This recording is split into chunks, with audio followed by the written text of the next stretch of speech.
এই ছোট্ট গ্রামটার নাম কাইয়াভির। ম্যাপে হয়তো খুব একটা চোখে পড়বে না, কিন্তু কখনো কখনো সবচেয়ে সুন্দর গল্পগুলো ঠিক এমন জায়গাতেই লুকিয়ে থাকে। সেই গল্পের খোঁজেই আমাদের এখানে আসা, আর আমাদের আসা মানে তো আপনাদেরও আসা, তাই না? তাই এড়িয়ে না গিয়ে সঙ্গে চলুন, পৌঁছে যাবেন দুর্দান্ত এক জায়গায়। সন্ধান দেব ছবির মতো সুন্দর একটি হোমস্টের।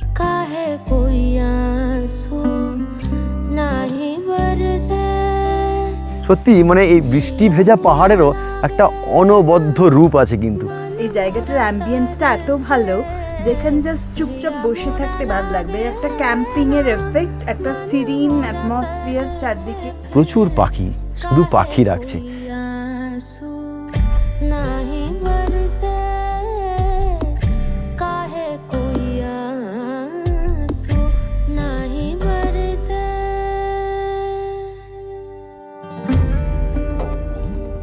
এই জায়গাটা সত্যি এখনো অবধি একেবারে আনটাচড।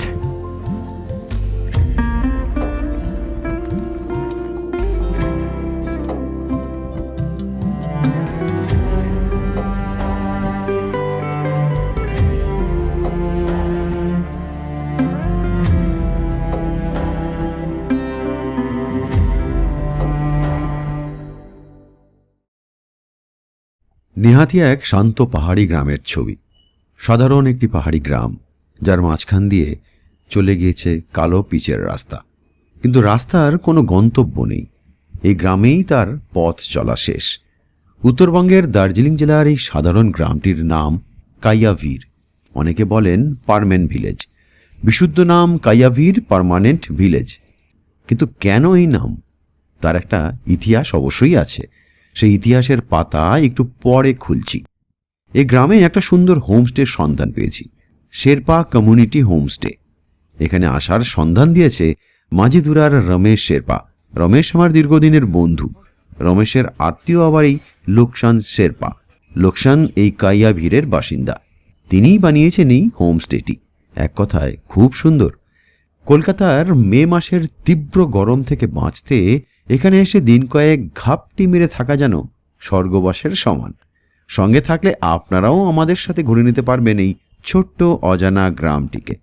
তবে গল্প শুরুর আগে একটি রিওয়াইন্ড করে ফিরে যাই কলকাতায়।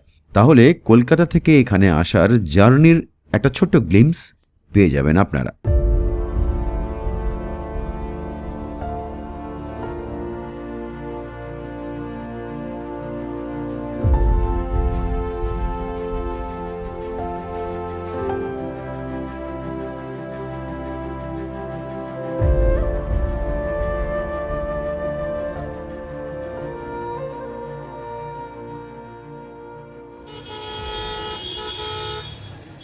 মে মাসটা যেন অভিশাপের মাস। গরমে সেদ্ধ হতে হতেই মারা যাব বলে মনে হচ্ছিল। তাই মে মাসের মাঝামাঝি ঘামতে ঘামতে গিয়ে পৌঁছলাম কলকাতা স্টেশনে। গরম থেকে বাঁচতে সবাই মনে হয় উত্তরবঙ্গের পাহাড়ে পালাচ্ছে। ট্রেনের টিকিটের হাহাকার। ধর্মতলা থেকে শিলিগুড়ি যাওয়ার ভলভো বাসের ভাড়া ছুঁয়েছে জন প্রতি 4 থেকে 6 হাজার টাকা। অবিশ্বাস্য হলেও একবার ভাবুন যে দক্ষিণবঙ্গের মানুষ কিভাবে পাগলের মতো ছুটছেন উত্তরবঙ্গের দিকে। এই হাই ডিমান্ডের বাজারে আমার মতো খেটে খাওয়া সাধারণ মানুষ কোনো মতে টিকিট জোগাড় করেছিল গরিব রথের। আমাদের মতো বেড়ানো পাগল মানুষের জন্য গরিবের রথ, গরিব রথই বেস্ট। কি ঠিক বললাম কিনা বলুন? ট্রেনে উঠে লাগেজ গুছিয়ে বসে পড়ার পর মনে হলো যাক, দিন কয়েকের জন্য অন্তত ঘর্মাক্ত জীবনকে বিদায়। সময় মতো চলতে শুরু করলো গরিব রথ।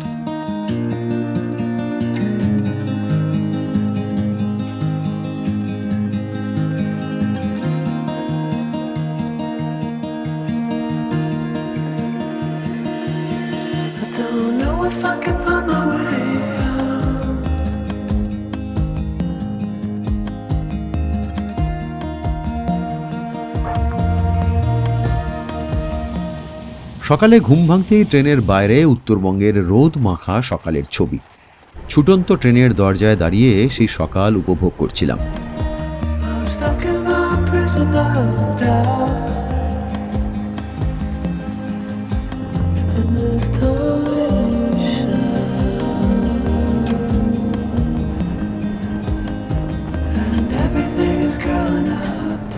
বেশি নয়, মিনিট 40 লেট করে সকাল 8টা নাগাদ নিউ জলপাইগুড়ি স্টেশনে ঢুকলো গরিব রথ।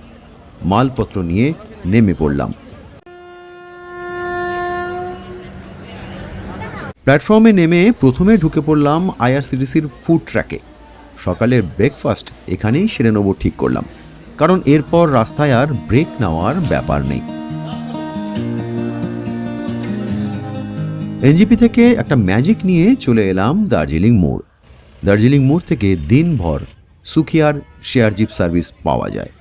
সুখিয়া পুকুরি পর্যন্ত জনপ্রতি ভাড়া 250 টাকা। মাঝখানের 4টে সিট নিয়ে নিলাম, 3 জনে একটু আরাম করে বসা যাবে আর কি। শিলিগুড়ি থেকে সুখিয়া ঘন্টা 3 জার্নি। 9:30 নাগাদ গাড়ির চাকা গড়ালো।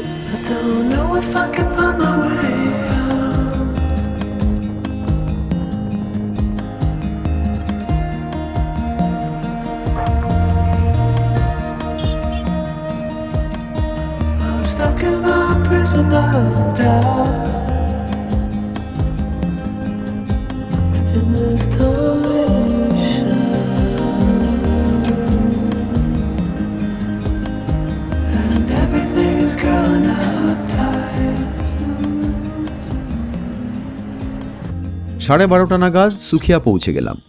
সুখিয়া বাজার থেকে বাঁদিকে যে রাস্তাটা পোখরিয়াবংয়ের দিকে গিয়েছে সেই দিকেই যাব আমরা। লোকসান শেরপাকে আগেই বলা ছিল, একটা ছোট গাড়ি পাঠিয়ে দিয়েছিলেন।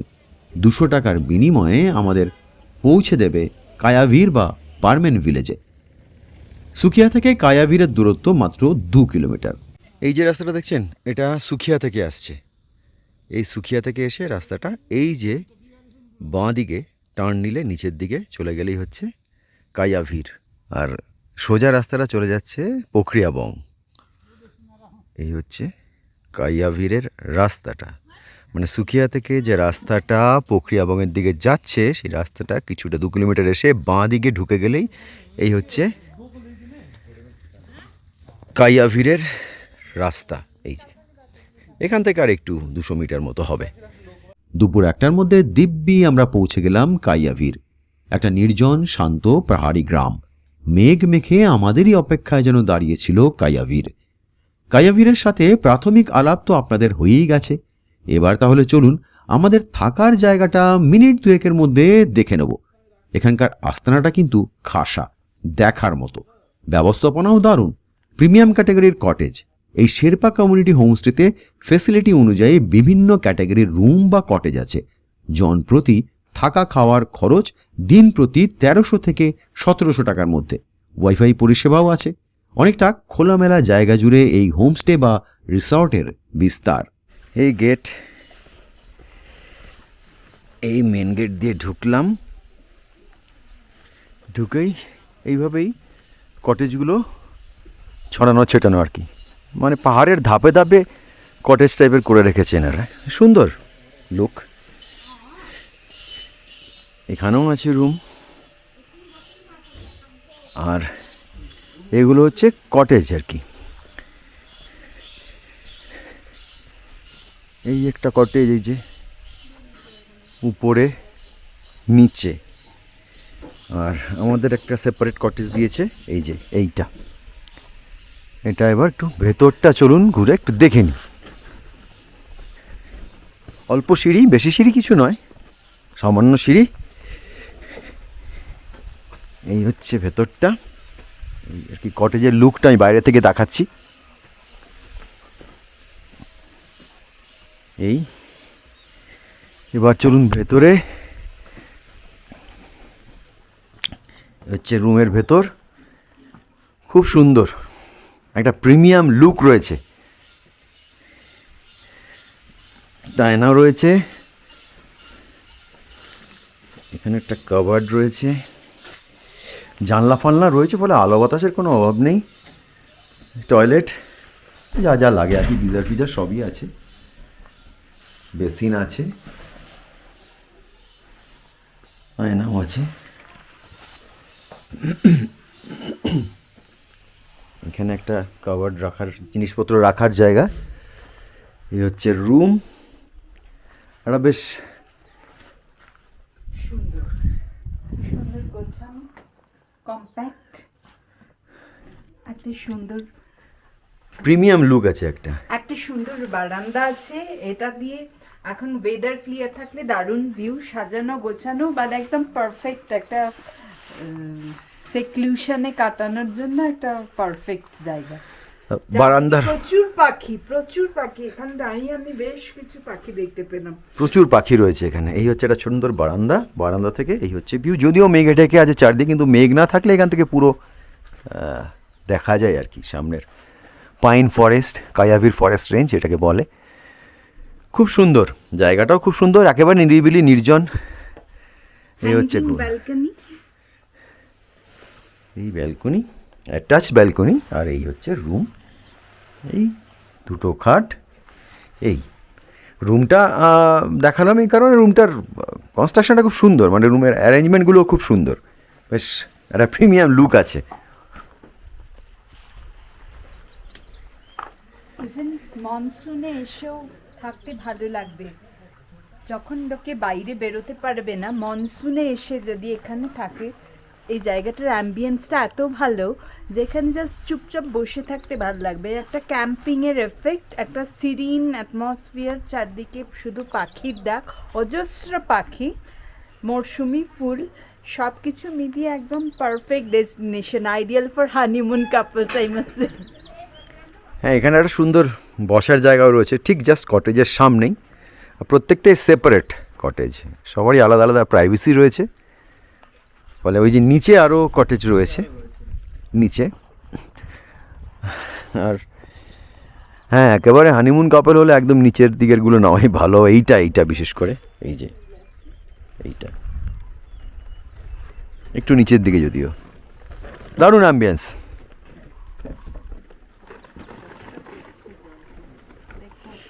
কায়াভির পার্মানেন্ট ভিলেজ নামটা একদমই আনকমন, তাই না? কখনো শোনেননি মনে হচ্ছে, তো খুব স্বাভাবিক ব্যাপার, কারণ এই জায়গাটা সত্যি এখনও অবধি একেবারে আনটাচড। খুব কম মানুষই এই জায়গাটার সন্ধান জানেন।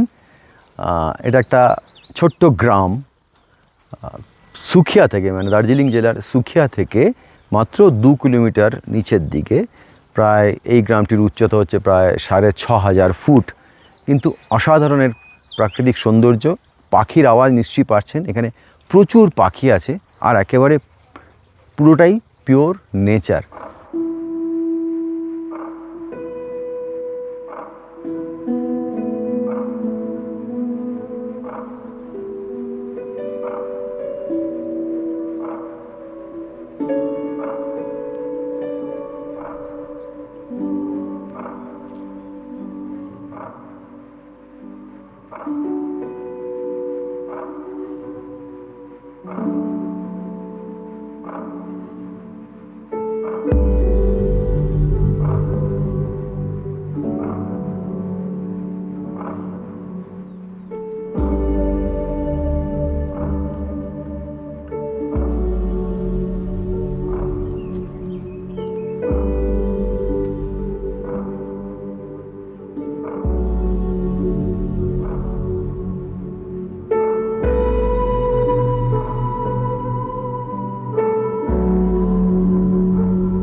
আবহাওয়া দপ্তরের রিপোর্ট ছিল মে মাসের মাঝামাঝি থেকে উত্তরবঙ্গে তুমুল বৃষ্টি হবে। কায়াভিরে আশাস্তক মেঘেদের ভ্রুকুটি দেখেছি, আকাশের মুখ ভার। বৃষ্টি হবে জেনেই এসেছি, তাই বৃষ্টি নামার আগে ঝটপট গ্রামটা ঘুরে নিচ্ছিলাম। সত্যি বলতে কি, মন ভরে যাচ্ছিল, আক্ষরিক অর্থেই অফ বিট। দুচোখ ভরে প্রকৃতিকে উপভোগ করা যায়। কোনো কোলাহল নেই, ভিড় নেই, চারদিকে সবুজের সমারোহ আর পাখিদের গান। আমি সব রকমভাবে চেষ্টা করেছি কায়াভিরের এই ন্যাচারাল অ্যাম্বিয়েন্সটাকে আপনাদের সামনে অকৃত্রিমভাবে তুলে ধরতে। এই ফিলটা যদি আপনারা আমার এই ভিডিওর মাধ্যমে পেয়ে থাকেন, তাহলে প্লিজ কমেন্ট করে জানাবেন।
অবশেষে আকাশ ভেঙে বৃষ্টি নামলো আর আমরাও গ্রামের পথ ছেড়ে আস্তানায় ফিরলাম।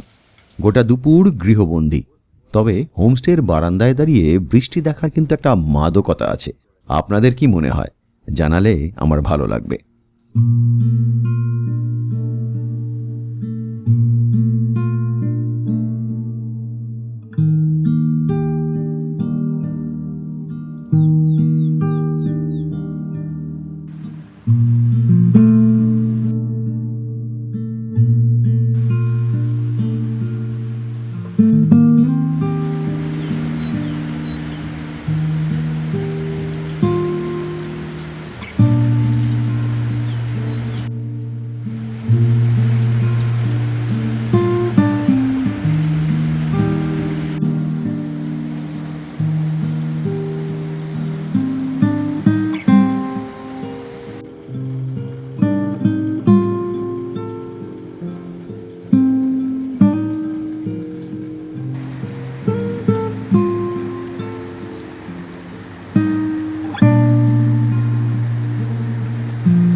বৃষ্টি থামার নাম নেই। কিচেন থেকে ডাক এলো, চলুন এবার লাঞ্চটা সেরে নিয়ে গিয়ে। শুধু বৃষ্টি দেখে মন ভরলেও পেট ভরে না। এটা একদম হোমস্টে, আক্ষরিক অর্থেই হোমস্টে। ওনাদের বাড়িতেই ডাইনিং, এই যে ওনার ঘরের মধ্যেই কিচেন, এই কিচেনের পাশেই ডাইনিং। এখানে গেস্টরা খাওয়া দাওয়া করেন, আমাদেরও খাবার দেওয়া হয়েছে।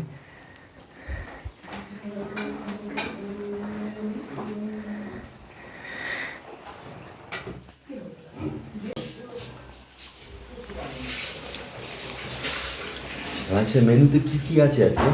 মেনু কি কি? এই তো ভাতের সাথে আলু ভেন্ডি ভাজা, আলু পেঁয়াজ ভাজা, স্যালাড রয়েছে, লঙ্কা লেবু আচার রয়েছে, আর ডাল। আন্ডা কারি, ডাল, ডাল পেঁয়াজ দিয়ে মুসুর ডাল, একদম ঘরোয়া টেস্ট। খালু বাড়ির স্বাদ একদম, যেমন আমরা খেয়ে থাকি দুপুরবেলা ঠিক সেরকমই খাবার। হোমলি ফুড, যেটা এক্সপেক্টেড, হোমস্টে থেকে হোমলি ফুড এক্সপেক্টেড।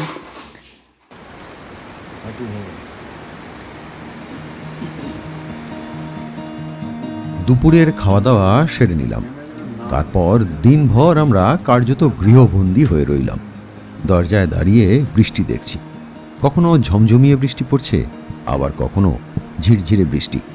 বৃষ্টির বেগ সামান্য কমলেই টুক করে একটু ছবি তুলে আবার ফিরে আসছিলাম ঘরে। নাহলে আপনাদের দেখাবো কি, তাই ছবিও যেমন তুলছিলাম তার সঙ্গে ভিজেও যাচ্ছিলাম বৃষ্টিতে।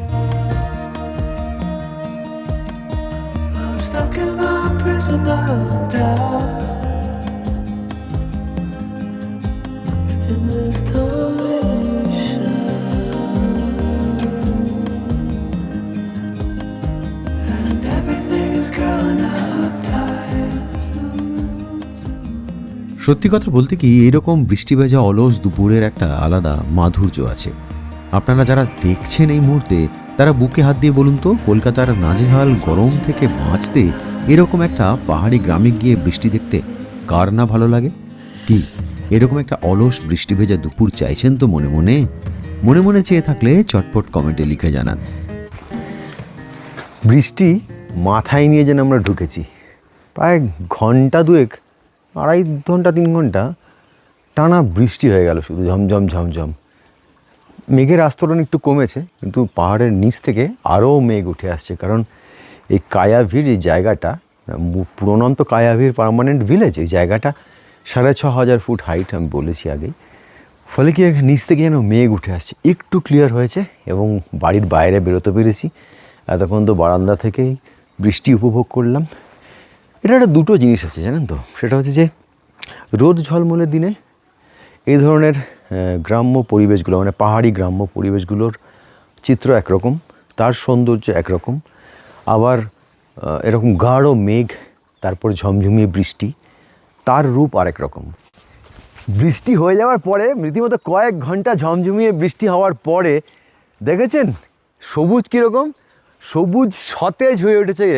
জল পেয়ে গাছগুলো মনে হচ্ছে না চারদিকে একেবারে সবুজে সবুজ হয়ে মাখামাখি হয়ে আছে। না, এটা চা বাগান নয় যদিও, কিন্তু গাছপালা, প্রকৃতি তো জল পেয়েছে, সেই জল পাওয়ার পরে এর রূপটাই সম্পূর্ণ পাল্টে গিয়েছে। সত্যি মানে এই বৃষ্টি ভেজা পাহাড়েরও একটা অনবদ্য রূপ আছে, কিন্তু সেটাই আমি তুলে ধরার চেষ্টা করছি আপনাদের সামনে।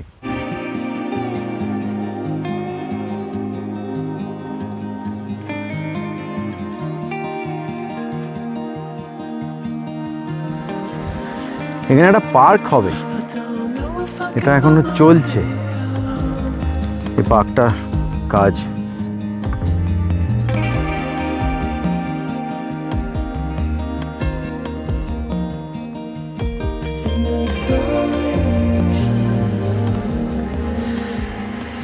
ফুলফুল করে ঠান্ডা হাওয়া দিচ্ছে, কিন্তু বেশ ঠান্ডা। তো এতক্ষণ এই বৃষ্টি ভেজা পথ দিয়েই হেঁটে বেড়াচ্ছিলাম। এই কায়াভির যে গ্রামটি, বা পুরো নাম কায়াভির পার্মানেন্ট ভিলেজ, যেটাকে এখানকার স্থানীয় মানুষরা বলে থাকেন পারমেন ভিলেজ বা পারমেন, মানে শেয়ার সার্ভিস যে জিপগুলো যায়, লোকাল লোকজন, স্থানীয় মানুষজন কিন্তু এই জায়গাটাকে এটা বলে। এতক্ষণ দেখার পরে নিশ্চয়ই আপনাদের মনে এই প্রশ্নটা জেগেছে যে এই জায়গাটার নাম হঠাৎ কায়াভির পার্মানেন্ট ভিলেজ কেন? ছোট্ট করে একটা গল্প বলে দিই। একটা সময় জায়গাটা ছিল পাইন বনের জঙ্গলে ঘেরা, কায়াভির ফরেস্ট রেঞ্জ। সে সময় এখানে বাস করতেন বনবস্তির কিছু মানুষ। ব্রিটিশরা দার্জিলিংয়ে চা চাষ শুরু করলে শ্রমিকদের নিয়ে আসা হলো পাহাড়ে। এবার তাদের থাকার জায়গা তো দরকার। এই কায়াভির বনবস্তিতে কিছু শ্রমিকের থাকার ব্যবস্থা করেছিল ব্রিটিশ সরকার। চা শ্রমিকদের বসতির নামকরণ করা হয়েছিল কায়াভির পার্মানেন্ট ভিলেজ, অর্থাৎ শ্রমিকদের থাকার স্থায়ী জায়গা। পরবর্তী ক্ষেত্রে উচ্চারণগত ত্রুটির কারণে অপভ্রংশ হয়ে দাঁড়ায় পারমেন ভিলেজ। মুখে মুখে এই নামই ঘুরতে ঘুরতে পারমেন ভিলেজ হিসেবেই গড়ে ওঠে এই বসতি।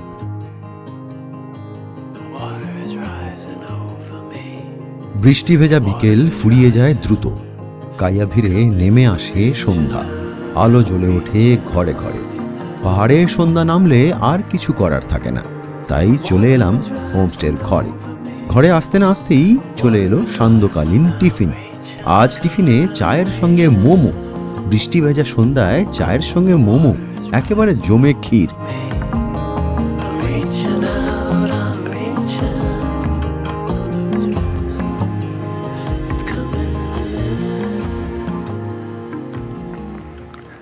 সন্ধেবেলা বৃষ্টি এখন একটু ধরেছে যদিও।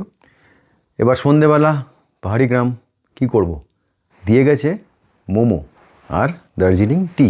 যদিও পাহাড়ে এসেছি, আমি মোমো লাভার না হলেও আমার ছেলে মোমো লাভার। আর আমি পাহাড়ে খুব একটা মোমো না খেলেও কিন্তু রিচুয়াল মেনে চলতেই হবে। পাহাড়ে এসে যদি মোমো না খেলাম তাহলে তো পাপ হবে, তাই না? তাই আজ বৃষ্টি ভেজা সন্ধ্যের টিফিন চা আর মোমো।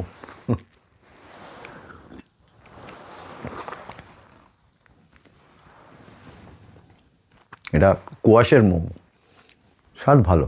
এখানকার খাবার দাবারের মান বেশ ভালো, আমার ভালো লেগেছে আর কি।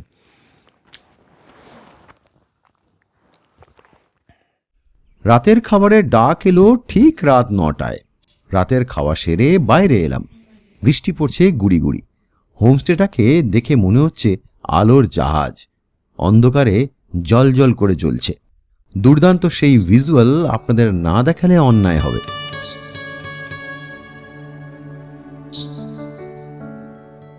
প্রত্যেকটা জায়গার রাতের একটা আলাদা রূপ হয়, আর রাতের রূপ তখনই আরও ভালো লাগে যখন সেটা একটু আলোকিত হয় আর কি। আলো এবং অন্ধকারের যে একটা অদ্ভুত লাইন আছে না, সেটাই তো সৌন্দর্যের আসল ব্যাখ্যা। তা অন্ধকারকে দূর করে আলো, আর আলো আর অন্ধকার দুটো মিলেই একটা আলাদা সৌন্দর্যের সৃষ্টি করে। রাতের কায়াভিরকে একটু দেখুন, আর সেই সঙ্গে আমাকে বিদায় দিন আজকের মতো।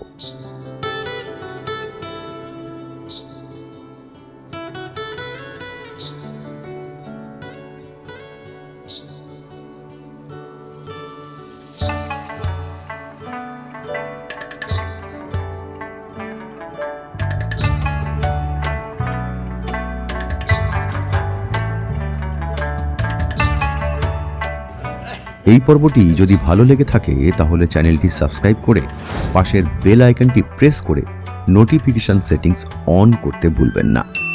উৎসাহ দিতে ফ্রিতে একটি লাইকও দিতে পারেন।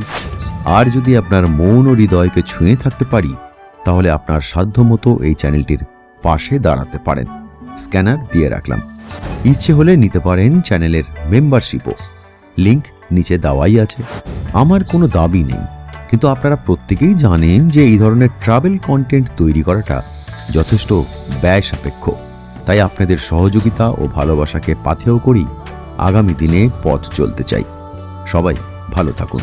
আবার দেখা হবে নতুন জায়গায়, নতুন পথে। টাটা।